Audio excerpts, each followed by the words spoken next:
Hi guys, so I found this video online from I think 2011. It's like 10 minutes. They show you the Chinese culture. Basically, they covered most of the areas in this video, and 10 minutes you understand the basic of Chinese culture. So I thought that would be interesting. So I want to share with all of you to give you some of my input of this video. And since I don't know when did they make this video, they posted on 2011, but I don't know when did they make this video. So I will give you some updated culture or information so you can have a better understanding of Chinese culture. All right, so let's get to it. What is China? The People's Republic of China, commonly known as China, is located in East Asia. It borders 14 nations, more than any other country in the world. It is the most populous state in the world with over 1.3 billion citizens, while the world population is 6.8 billion. That means out of every 5 people in the world, 1 is Chinese. China is made up of 56 distinct ethnic groups, with Han Chinese making up 92% of its whole population. China is a single-party state governed by the Communist Party of China, whose power is enshrined in Chinese Constitution. Okay, so because we have like one person rule all, so that's why we don't have YouTube and we don't have Facebook. Can you imagine that? We don't have that in China. We have our own kind of YouTube-like kind of website. People post videos, but it's not YouTube, and we cannot get Facebook either. Too open and too many options. No. Let's keep going. So China is officially an atheist country. Its religious roots lie within Confucianism, Buddhism, and Taoism. And from these, most social and moral values are derived. There are also a significant number of Chinese Muslims who arrived via the Silk Road trade route and still retain their own distinct culture.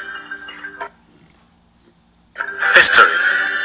China is one of the world's oldest civilizations, dating back more than 5 millennia and was ruled by Did it say 5 million years? What? It says 5,000! successive dynasties until 1912. During this time, many... By the way, we have 5,000 years of history, not 5 million years, okay? Whoosh. That's a huge difference. Great discoveries in the fields of science and technology were made, including the inventions of printing, paper, gunpowder, and the compass. Yes, This we're period very also saw the proud of destruction that. of many landmarks, such as the Great Wall, which stretches over 4,000 miles, equals to 30 return travels from London to Paris. Oh, it is? After a period... Okay, so Great Wall is in Beijing. If you want to see the Great Wall, go to Beijing. Beijing is the capital of China, just in case you don't know. Alright. The foreign occupation and civil war, the Communist Party of China, led by Mao, gained the control of mainland China in 1949 and established the People's Republic of China. So we also call that the New China. So the People's Republic of China. After that, also we have the Pinyin, the phonetic alphabet. Before that, there is no official policy of the Pinyin. So after that, we do. The modern China of today is as much shaped by its past as it is rapidly abandoning old ways and looking to the future. While many of its big cities are comparable to any in the West, the underlying culture is still vastly different. True. Traveling outside large urban areas also highlights the growing disparity between the rich and the poor. Language. I think the rich and poor part is the same in the United States or other countries. Poor, we're too poor, and then rich, we're too rich. So it happens in most of the countries. I don't think it's especially like huge in China. Maybe because the percentage-wise, since we have a large population, so the percentage is higher, but not that. Chinese is the most widely spoken language in the world, as well as one of the most intelligible for foreigners. There are many regional dialects of Chinese, although the most widely spoken is Mandarin and Cantonese. Chinese characters evolve. So about I have mentioned that in my videos as well about the Chinese dialect.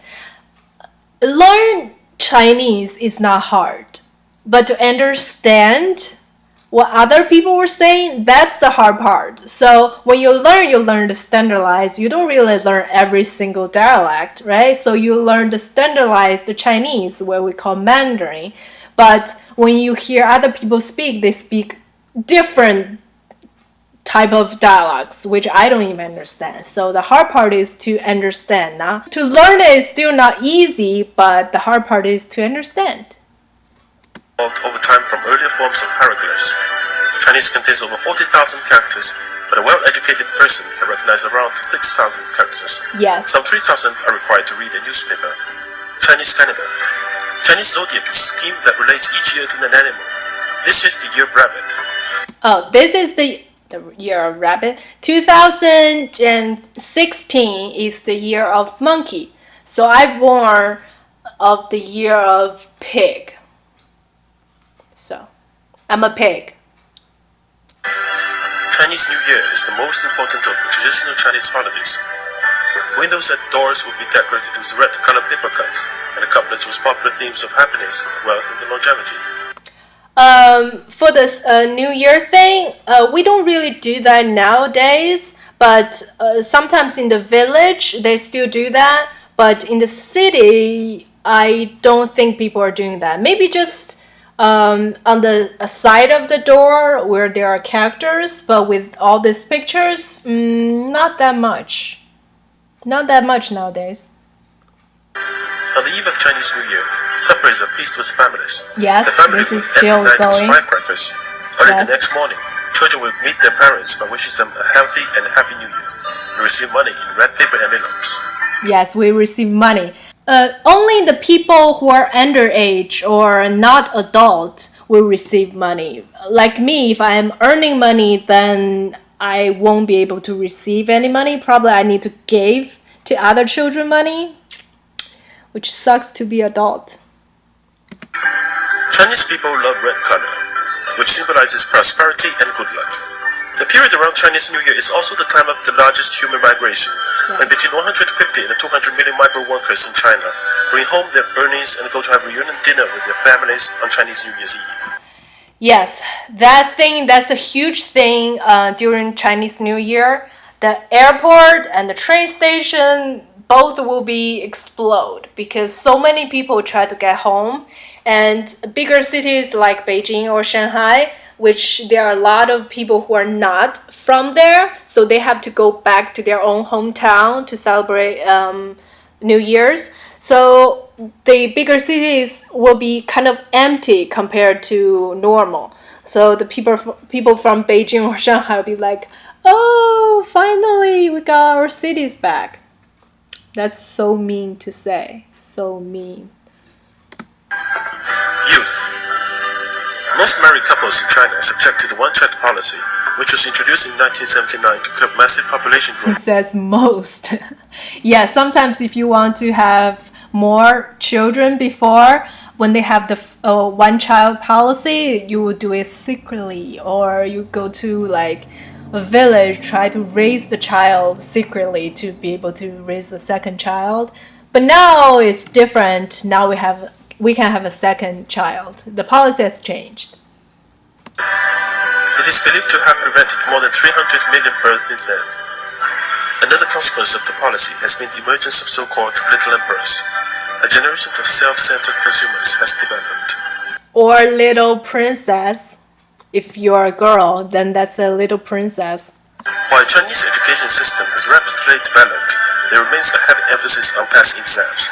The upshot of this is that exams dictate curriculum, while Chinese students can master and memorize incredible amounts of knowledge and information. Yeah, we're famous of that. To critically think, develop their own opinions, and engage in creative activities.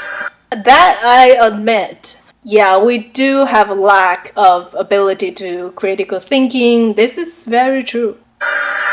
Due to the propensity for preferring sons over daughters, China is facing a large population imbalance with currently around 120 boys born for every 100 girls. Yeah. By 2020, there will be 30 million more men than women.